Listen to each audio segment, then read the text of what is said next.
Last episode WeKumusha akanyadzisa musikana wake. Samuse muno makakura dai. Ndanga insira message mfano wangu nchido chasvika. Nonga kamfana wangu, nonga nyama. Chigweshi.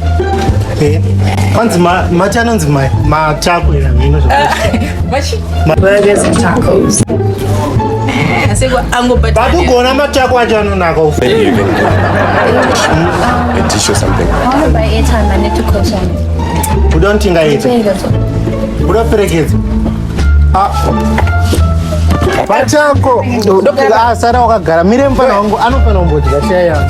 Because It's agent. what is it? What I say? Aku chake pana. Ande ndikuji. Kunyara. Kunyara. Ande. Bacha kuleza wako vari kubhaiza. Topina saka dai.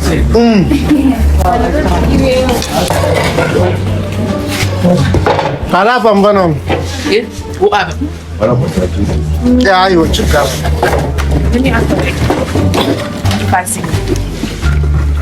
Hi. Probably you need the dishes. Mane watura umbe.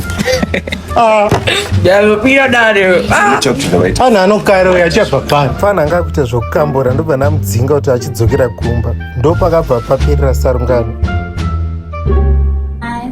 We love you, and don't forget to subscribe, like, and follow. You love me too, meat. Don't forget to comment Melts. Melts is a good restaurant and special offer. Melts manyama. One tunjana nyenyo parande choti. Mwana tunjira. Cheese chabuda. Manyaso kupinda zvokupa madziro. Vanoda kuzodya matacos munoya futi pana. Matacos, yes. Don't forget to subscribe to the YouTube channel. Don't worry, I'm going to put that. Chidzima kamera tione kunyasa off camera.